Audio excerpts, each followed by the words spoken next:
ಆನಂದ್ ಗುರುಜಿ ಕೂಡ ಮಾತನಾಡೋ ಮೂಲಕವಾಗಿ ಏನು ಮಾಡಬೇಕು ಏನು ಮಾಡಬಾರ್ದು, ಯಾವ ರಾಶಿಯವರಿಗೆ ಯಾವ ರೀತಿಯಾದಂತಹ ಶುಭ ಫಲ ಅಶುಭ ಫಲ ಅನ್ನೋದರ ಬಗ್ಗೆ ಮಾಹಿತಿಯನ್ನು ಹಂಚಿಕೊಂಡಿದ್ದಾರೆ. ಯುಗಾದಿ ಅನಂತರದಲ್ಲಿ ಬರುವಂತಹ ಯುಗಾದಿಗೂ ಮುನ್ನ ಬರ್ತಕ್ಕಂತಹ ಈ ಒಂದು ಚಂದ್ರಗ್ರಹಣ ಏನಿದೆ, ಅನಂತರದಲ್ಲಿ ಮಾಡಬಹುದಾದಂತಹ ಸಮಸ್ಯೆಗಳೇನು ಅನ್ನೋದರ ಕುರಿತಾಗಿ ಹೇಳಿದ್ದಾರೆ.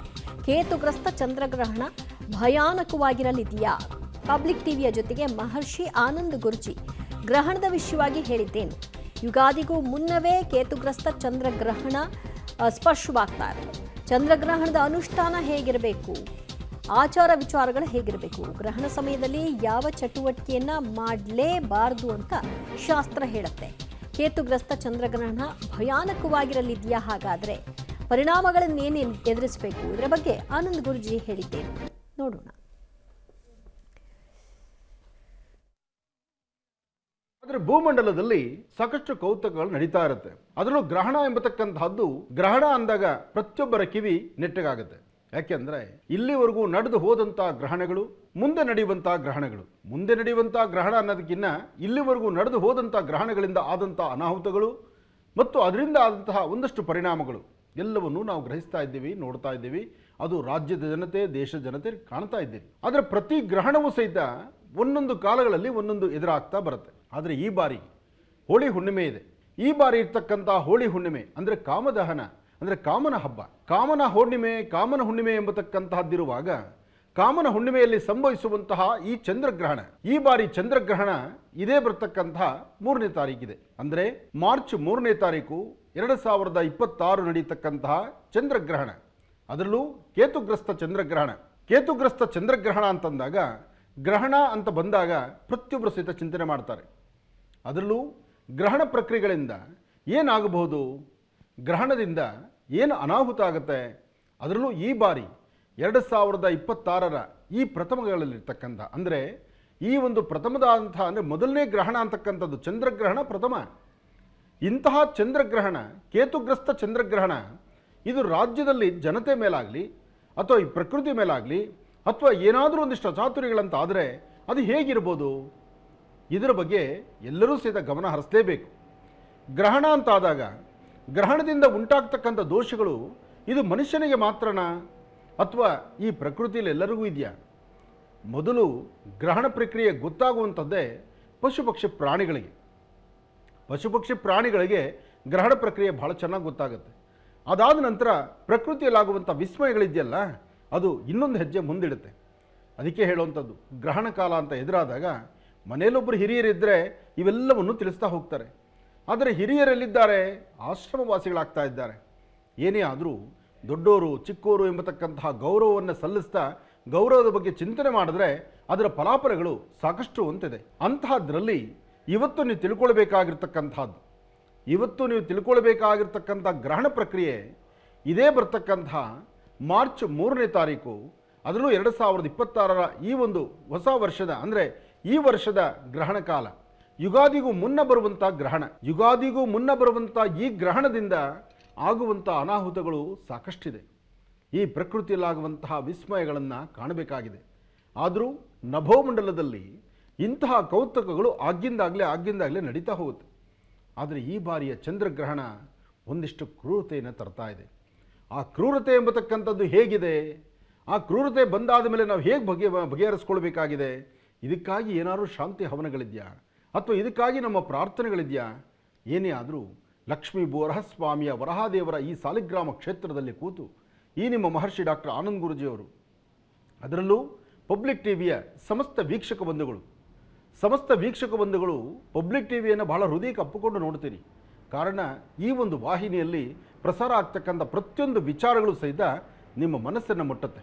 ಕಾರಣ ಏನಪ್ಪ ಅಂದರೆ, ನೈಜತೆಯನ್ನು ಸತ್ಯತೆಯನ್ನು ತಂದಿರುವಂತಹ ನಿಟ್ಟಿನಲ್ಲಿ ಪಬ್ಲಿಕ್ ಟಿವಿ ಯಾವತ್ತೂ ಮುಂಚೂಣಿನೇ ಇರಲಿ. ಅದರಲ್ಲೂ ಈ ಬಾರಿ ಸಂಭವಿಸುವಂತಹ ಗ್ರಹಣ ಮತ್ತು ಅದರ ಒಂದು ಸೂಕ್ಷ್ಮತೆಗಳು, ಈ ಬಾರಿ ಸಂಭವಿಸುವಂಥ ಗ್ರಹಣ ಪ್ರಕ್ರಿಯೆ ಇದೆಯಲ್ಲ, ಇದು ಒಂದಷ್ಟು ಮಹಾವಿಶೇಷವಾಗಿದೆ. ಮಾರ್ಚ್ 3ನೇ ತಾರೀಕು ಈ ವರ್ಷದ ದೀರ್ಘ ಚಂದ್ರಗ್ರಹಣ ಸಂಭವಿಸಲಿದೆ. ಭಾರತದಲ್ಲಿ ಗ್ರಹಣ ಗೋಚಾರ ಎಂಬತಕ್ಕಂಥದ್ದು, ಸೂತಕದ ನಿಯಮ ಎಂಬತಕ್ಕಂಥದ್ದು ಒಂದಿಷ್ಟು ಮಟ್ಟಿಗೆ ಅನ್ವಯಿಸುತ್ತೆ. ಯಾಕೆಂದರೆ ಭರತಖಂಡಕ್ಕೂ ಸಹಿತ ಗ್ರಹಣ ಕಾಣ್ತಾ ಇದೆಯಲ್ಲ, ಇನ್ನು ಕರ್ನಾಟಕದಾದ್ಯಂತ ಕೇವಲ 25 ನಿಮಿಷಗಳು ಮಾತ್ರ ಗ್ರಹಣ ವೀಕ್ಷಣೆಗೆ ಅವಕಾಶ ಇದೆ.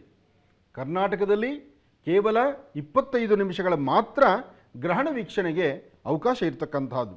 ಇಂತಹದ್ರಲ್ಲಿ ಈ ಗ್ರಹಣ ಪ್ರಕ್ರಿಯೆ ಎಂಬತಕ್ಕಂಥದ್ದನ್ನು ನೋಡೋದಾದರೆ ಗ್ರಹಣ ಪ್ರಾರಂಭ ಎಂಬತಕ್ಕಂಥದ್ದು ಮಧ್ಯಾಹ್ನ 2 ಗಂಟೆ 20 ನಿಮಿಷಕ್ಕೆ, ಪೂರ್ಣ ಚಂದ್ರಗ್ರಹಣ ಆರಂಭ ಎಂಬತಕ್ಕಂಥದ್ದು 4 ಗಂಟೆ 34 ನಿಮಿಷಕ್ಕೆ, ಗ್ರಹಣ ಮುಕ್ತಾಯ ಎಂಬತಕ್ಕಂಥದ್ದು 6 ಗಂಟೆ 47 ನಿಮಿಷಕ್ಕೆ, ಒಟ್ಟು ಅವಧಿ ಇರ್ತಕ್ಕಂಥದ್ದು 3 ಗಂಟೆ 27 ನಿಮಿಷ. 3 ಗಂಟೆ 27 ನಿಮಿಷದಲ್ಲಿ ನಮ್ಮ ರಾಜ್ಯದಲ್ಲಿ ನಾವು ಕಾಣಬಹುದಾದಂಥ ಗ್ರಹಣ ಪ್ರಕ್ರಿಯೆ ಇದೆಯಲ್ಲ ಅದು ಸ್ವಲ್ಪ ಮಾತ್ರ. ಆದರೂ ಚಂದ್ರಗ್ರಹಣ 2026 ಮಾರ್ಚ್ 3ನೇ ತಾರೀಕು ವರ್ಷದ ಮೊದಲನೇ ಗ್ರಹಣ. ಈ ಗ್ರಹಣ ನಮ್ಮ ರಾಜ್ಯಕ್ಕೂ ಕಾಣುತ್ತೆ, ಒಂದಿಷ್ಟು ಕಾಲ ಮಾತ್ರ ಇರುತ್ತೆ. ಕರ್ನಾಟಕದಲ್ಲಿ ಕೇವಲ 25 ನಿಮಿಷಗಳು ಮಾತ್ರ ಕಾಣಿಸ್ಕೊಳ್ಳುತ್ತೆ. ಹಾಗಾಗಿ ಗ್ರಹಣ ಪ್ರಕ್ರಿಯೆ ಅಂತ ಬಂದಾಗ ದೇವಾಲಯಗಳಿಗೆ ನಾವು ಸಾಮಾನ್ಯಕ್ಕೆ ಗ್ರಹಣ ಕಾಲದಲ್ಲಿ ಏನಪ್ಪ ಅಂದರೆ ಶಾಂತಿ ಹವನಗಳನ್ನು, ಕೆಲವಷ್ಟು ದೇವಾಲಯಗಳಲ್ಲಿ ಯಜ್ಞ ಯಾಗಾದಿಗಳನ್ನು ನಡೆಸ್ತಾರೆ, ಕೆಲವಷ್ಟು ದೇವಾಲಯಗಳಲ್ಲಿ ದೇವಸ್ಥಾನದ ಪ್ರಧಾನ ದ್ವಾರವನ್ನು ಮುಚ್ಚುತ್ತಾರೆ. ಆದರೆ ನಮ್ಮ ಮಹರ್ಷಿ ಮಂದಿರ ಸಾಲಿಗ್ರಾಮ ಕ್ಷೇತ್ರದಲ್ಲಿ ಗ್ರಹಣ ಕಾಲದಲ್ಲಿ ಒಂದಿಷ್ಟು ಅನುಷ್ಠಾನಗಳನ್ನು ನಾವು ಮಾಡ್ತೀವಿ. ಯಾಕೆಂದರೆ ಇದು ವರಹ ಕ್ಷೇತ್ರ. ಈ ವರಹ ಸಾಲಿಗ್ರಾಮ ಕ್ಷೇತ್ರವಾದ್ದರಿಂದ ಎಲ್ಲರಿಗೂ ಅನುಗ್ರಹ ಉಂಟಾಗಬೇಕು, ಇಡೀ ಭೂಮಂಡಲದಲ್ಲಿ ವಾಸ ಮಾಡತಕ್ಕಂಥ ಎಲ್ಲರಿಗೂ ಸಹಿತ ಲಕ್ಷ್ಮೀ ಬೋರಹಸ್ವಾಮಿಯ ಅನುಗ್ರಹ ಸಿಗಲಿ ಎಂಬತಕ್ಕಂಥದ್ದೊಂದೇ ಈ ನಿಮ್ಮ ಮಹರ್ಷಿಗಳ ಮಾತು. ಇನ್ನು ಗ್ರಹಣ ಕಾಲದಲ್ಲಿ ಏನು ಮಾಡಬೇಕು, ಏನು ಮಾಡಬಾರ್ದು? ಗ್ರಹಣ ಕಾಲ ಅಂತ ಬಂದಾಗ ಗ್ರಹಣ ಕಾಲದ ಪೂರ್ವವಾಗಿ ಅಂದರೆ ಮುಂಚಿತವಾಗಿ ಆಹಾರವನ್ನು ನಿಲ್ಲಿಸಬೇಕು. ಆಹಾರವನ್ನು ಗ್ರಹಣ ಕಾಲದಲ್ಲಿ ತಿನ್ನಬಾರ್ದು. ಇನ್ನು ಗ್ರಹಣ ಬಿಟ್ಟಾದ ನಂತರ ಅಂದರೆ ಗ್ರಹಣ ಪ್ರಾರಂಭ ಕಾಲ ಮತ್ತು ಅಂತ್ಯಕಾಲ. ಗ್ರಹಣ ಪ್ರಾರಂಭಕ್ಕೆ ಒಂದು ತಲೆಗೆ ಸ್ಥಾನ, ಗ್ರಹಣ ಬಿಟ್ಟ ಮೇಲೆ ಮತ್ತೊಂದು ಸ್ಥಾನ. ಆದರೆ ಯಾವ ರಾಶಿ ಮೇಲಿದೆಯಲ್ಲ ಗ್ರಹಣ, ಆ ಗ್ರಹಣ ಯಾವ ರಾಶಿ ಮೇಲಿದೆಯೋ ಆ ರಾಶಿಯ ವ್ಯಕ್ತಿಗಳು ಮಧ್ಯಕಾಲದಲ್ಲೂ ಒಂದು ಸ್ನಾನ. ಆದರೆ ಈ ಬಾರಿ ಸಂಭವಿಸ್ತಕ್ಕಂತಹ ಚಂದ್ರಗ್ರಹಣ ಮಧ್ಯಾಹ್ನದಿಂದ ಸಂಜೆವರೆಗೂ ಇರ್ತಕ್ಕಂಥದ್ದಾದ್ದರಿಂದ ಗ್ರಹಣ ಕಾಲದಲ್ಲಿ ಒಂದಷ್ಟು ಜಪ ತಪ ಅನುಷ್ಠಾನಗಳನ್ನು ಮಾಡಿಕೊಂಡ್ರೆ ನಿಮ್ಮ ಮನೋಕಾಮನೆಗಳು ಸಿದ್ಧಿಯಾಗುತ್ತೆ. ಈ ಬಾರಿ ಸಿಂಹರಾಶಿಯಲ್ಲಿರ್ತಕ್ಕಂಥವರು ಸಾಧ್ಯವಾದಷ್ಟು ಇವತ್ತಿನ ದಿವಸ ಅಂದರೆ ಸಿಂಹರಾಶಿಯಲ್ಲಿ ಜನಿಸಿರ್ತಕ್ಕಂಥವರಿಗೆ ಗ್ರಹಣ ಶಾಂತಿ ಬೇಕು. ಗ್ರಹಣ ಶಾಂತಿಗೂ ತಾವೇನು ಮಾಡಬೇಕು? ಚಂದ್ರನಿಗೆ ಅಕ್ಕಿ, ಕೇತುವಿಗೆ ಹುರುಳಿ, ಒಂದಷ್ಟು ತುಪ್ಪ ಇಂಥದ್ದನ್ನು ಮನೆಯಲ್ಲಿಟ್ಟು ಪ್ರಾರ್ಥನೆ ಮಾಡಿ ಅದನ್ನು ದೇವಾಲಯಕ್ಕೆ ಕೊಡಬೇಕು. ಗ್ರಹಣ ಕಾಲ ಅಂತ ಬಂದಾಗ ಎಲ್ಲರೂ ಸಹಿತ ಭಗವಂತನ ಪ್ರಾರ್ಥನೆ ಮಾಡಬೇಕು. ಯಾಕೆಂದರೆ ಗ್ರಹಣ ಪ್ರಕ್ರಿಯೆ, ಗ್ರಹಣ ಶಾಂತಿ ಇದು ಬಹಳ ಎಚ್ಚರಿಕೆಯಿಂದ ಇರತಕ್ಕಂಥದ್ದು. ಇನ್ನು ಗರ್ಭಿಣಿ ಸ್ತ್ರೀಯರು ಸಾಧ್ಯವಾದಷ್ಟು ಗ್ರಹಣದ ಪ್ರಾರಂಭ ಕಾಲ ಮತ್ತು ಅಂತ್ಯಕಾಲದವರೆಗೂ ಯಾವುದೇ ಕಾರಣಕ್ಕೂ ನಿಮ್ಮ 4 ಗೋಡೆಗಳನ್ನು ದಾಟಿ ಹೊರಬರಬಾರದು. ಇವತ್ತು ಸೈನ್ಸ್ ಬಹಳ ಮುಂದಿದೆ ಅಂತ ಹೇಳ್ತಾರೆ. ಏನೇ ವಿಜ್ಞಾನ ಮುಂದಿದ್ರೂ ವಿಜ್ಞಾನದ ಹಿಂದೆ ಒಂದು ಪ್ರಬಲವಾದಂತಹ ಒಂದು ಜ್ಯೋತಿಷ್ಯನು ಇದೆ, ಅಲ್ಲೂ ಸಹಿತ ಹಿರಿಯರು ಹೇಳಿದ್ದಾರೆ. ಅದನ್ನು ಅರ್ಥ ಮಾಡ್ಕೋಬೇಕು. ಇವತ್ತು ಯಾರು ಏನು ಹೇಳಿದ್ರೂ ಸಹಿತ ಕೇಳುವ ಸ್ಥಿತಿ ತುಂಬ ಕಡಿಮೆನೇ. ಆದರೆ ಅನುಭವಿಸೋದಿದೆಯಲ್ಲ ಬಾಧೆ, ಅದು ಅನುಭವಿಸೋರಿಗೆ ಗೊತ್ತಾಗತ್ತೆ. ಏನೇ ಆದರೂ ಜನ್ಮದಾತೆಯಾದಂಥ ತಾಯಿ, ಗರ್ಭಿಣಿ ಸ್ತ್ರೀ ಅಂದರೆ ಒಂದು ಹೆಣ್ಣಿನ ಪಾತ್ರ ಎಷ್ಟು ದೊಡ್ಡದು ಯೋಚನೆ ಮಾಡಿ. ಇವತ್ತು ನವಮಾಸಗಳನ್ನು 9 ತಿಂಗಳು ಹೆತ್ತು ಆಕೆಗೆ ಡೆಲಿವರಿ ಆದ ನಂತರ ಆ ಮಗುವಿನ ಲಾಲನೆ ಪಾಲನೆ, ಆ ಮಗುವಿನ ಬೆಳವಣಿಗೆ, ಆ ಮಗುವಿನ ಮುಂದಿನ ಆಯುರ್ವೃದ್ಧಿ, ಆ ಆರೋಗ್ಯ ಮತ್ತು ದೇಹದ ಅಂಗಾಂಗಗಳು, ಇದೆಲ್ಲರ ಪ್ರಕ್ರಿಯೆ ಯಾವುದು ಲೋಪದೋಷ ಬರಬಾರ್ದಲ್ವಾ? ಅದಕ್ಕಾಗಿ ಗ್ರಹಣ ಕಾಲ ಅಂದಾಗ ಗರ್ಭಿಣಿ ಸ್ತ್ರೀಯರು ತುಂಬ ಎಚ್ಚರಿಕೆಯಿಂದಿರಬೇಕು. ಇಲ್ಲಿ ನೀವೊಬ್ಬರಲ್ಲ, ನಿಮ್ಮ ಗರ್ಭದಲ್ಲಿರ್ತಕ್ಕಂಥ ಮಗುವಿನ ಬಗ್ಗೆಯೂ ನಿಮ್ಮ ಚಿಂತನೆ ಇರಬೇಕು. ಅದಕ್ಕಾಗಿ ಹಿಂದಿನ ಧರ್ಮ ಅಂದರೆ ಹಿಂದಿನ ಕಾಲದಿಂದ ತಾಯಂದರು, ಮನೆಯಲ್ಲಿರ್ತಕ್ಕಂಥ ಹಿರಿಯರು ಗರ್ಭಿಣಿ ಸ್ತ್ರೀಯರಿಗೆ ಸಾಕಷ್ಟು ಎಚ್ಚರಿಕೆಗಳನ್ನು ಹೇಳ್ತಾನೆ ಇರ್ತಾರೆ.